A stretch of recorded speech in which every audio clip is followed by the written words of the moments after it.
देखेंगे गोली दर्पण के लिए वक्रता त्रिज्या r तथा फोकस दूरी f में संबंध। इसके लिए हमने पहले लिया है अवतल दर्पण। यहाँ पर हम देख रहे हैं, यहाँ पर एक अवतल दर्पण है M1 M2। अवतल दर्पण का जो P है ध्रुव और F है इसका फोकस पॉइंट तथा C है वक्रता केंद्र। F तथा P के बीच की जो दूरी होती है उसको हम लोग कहते हैं फोकस दूरी, जिसको हम स्मॉल f से दर्शाते हैं। तथा C तथा P के बीच की जो दूरी होती है उसको वक्रता त्रिज्या r कहते हैं और उसको कैपिटल R से हम लोग दर्शाते हैं। आइए देखते हैं, जब कोई प्रकाश की किरण AB मुख्य अक्ष के समांतर आती है या मुख्य अक्ष के समांतर आने वाली जो प्रकाश की किरण होती है परावर्तन के पश्चात फोकस से होकर जाती है। तो यहाँ पर एक किरण है AB मुख्य अक्ष के समांतर आ रही है और बिंदु B पर टकराकर वहां से परावर्तित होकर BD दिशा में F से होकर जा रही है। अब हमने C तथा B को मिलाने के लिए एक डॉटेड लाइन का प्रयोग किया है। यह जो डॉटेड लाइन है CB इस दर्पण के पृष्ठ पर लंबवत है, क्योंकि जैसा हम लोग जानते हैं जो दर्पण होता है गोली दर्पण किसी खोखले गोले का भाग होता है और किसी भी गोले में या किसी भी वृत्त में वक्रता केंद्र या जो उसका सेंटर होता है, सेंटर से मिलाने वाली रेखा जो परिधि को टच करती है हमेशा लंब होती है, अर्थात त्रिज्या किसी भी गोले की जो त्रिज्या होती है उसके परिधि पर लंब होती है। इसलिए इस पॉइंट पर CB अभिलंबवत कार्य कर रही है।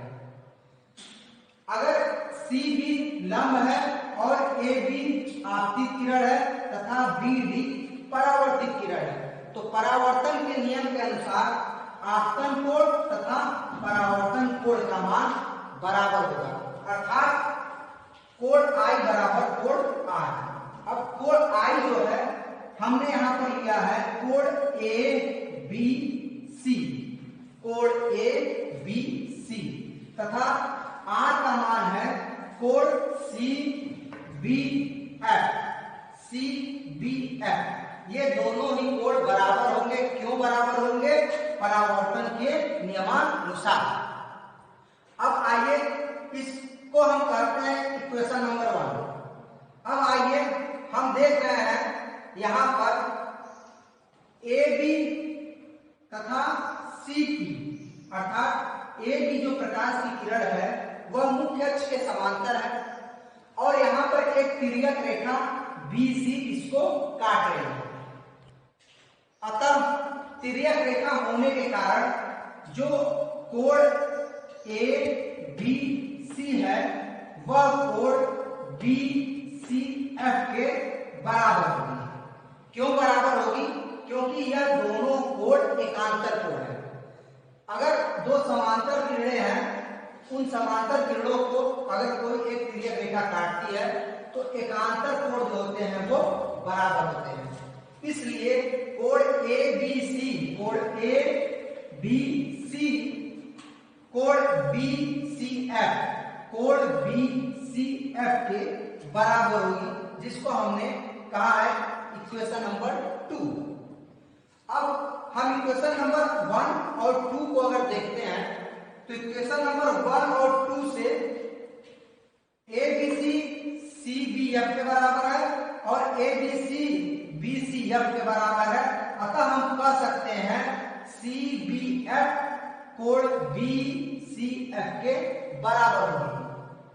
अगर कोण CBF कोण BCF के बराबर है, अर्थात कोण CBF अर्थात यह कोण और कोण BCF अर्थात BCF यह कोण, अगर किसी भी त्रिभुज में हम देख रहे हैं यहाँ पर एक त्रिभुज है CFB, किसी भी त्रिभुज में अगर दो कोण आपस में बराबर होती हैं तो उनके सम्मुख की जो भुजाएं होती हैं, अर्थात ये भुजा इस कोण के सामने की तथा यह भुजा इस कोण के सामने की आपस में बराबर होंगे। इसलिए बी एफ बराबर सी एफ। क्यों? क्योंकि इस त्रिभुज में ये दोनों कोण आपस में बराबर है, इसलिए यह भुजा इस भुजा के बराबर होगी। इसको हमने कहा है इक्वेशन नंबर 3। अब देखते हैं, यदि जो हमने दर्पण लिया है, इस दर्पण का द्वारक यदि बहुत छोटा हो, अगर दर्पण का द्वारक बहुत छोटा होगा तो जो बी पॉइंट है वो पी पॉइंट के काफी नजदीक आ जाएगा, अर्थात जो बी पॉइंट है वो ध्रुव के निकट आ जाएगा। जब बी पॉइंट पी पॉइंट के काफी नजदीक आ जाएगा तो बी एफ का मान पी एफ के मान के लगभग बराबर हो जाएगा। हम कह सकते हैं बी एफ बराबर पी एफ। Equation number 4। अब इक्वेशन नंबर 3 और इक्वेशन नंबर 4 की तुलना करते हैं तो हमें मिलता है सी एफ बराबर एफ पी, अर्थात सी एफ और एफ पी के बराबर है। हम कह रहे हैं सी एफ बराबर एफ पी। अब दोनों ही तरफ, इस इक्वेशन के दोनों तरफ हम एफ पी को जोड़ रहे हैं। क्यों? क्योंकि हम जैसा कि जानते हैं, यदि किसी इक्वेशन में x बराबर y है तो इस इक्वेशन के दोनों ही ओर अगर हम किसी संख्या का एडिशन करते हैं या किसी संख्या को जोड़ते हैं तो इस समीकरण पर, इस इक्वेशन पर कोई भी प्रभाव नहीं पड़ता है। इसी नियमानुसार हमने इस समीकरण के दोनों ही तरफ एफ पी को ऐड किया है। जब हम एफ पी को दोनों ही तरफ ऐड कर रहे हैं तो देख रहे हैं C F plus F P, C F plus F P, अर्थात यह खंड और यह खंड। जब हम इन दोनों खंडों को जोड़ेंगे तो हमें क्या मिलेगा? पूरा खंड मिलेगा, अर्थात हमें मिलेगा सी पी।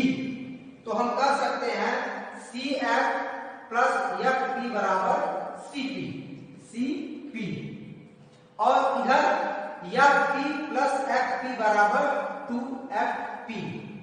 जैसा कि हमने आपको बताया था, जो CP है, CP वक्रता केंद्र तथा ध्रुव के बीच की जो दूरी होती है उसको हम कहते हैं वक्रता त्रिज्या R, CP।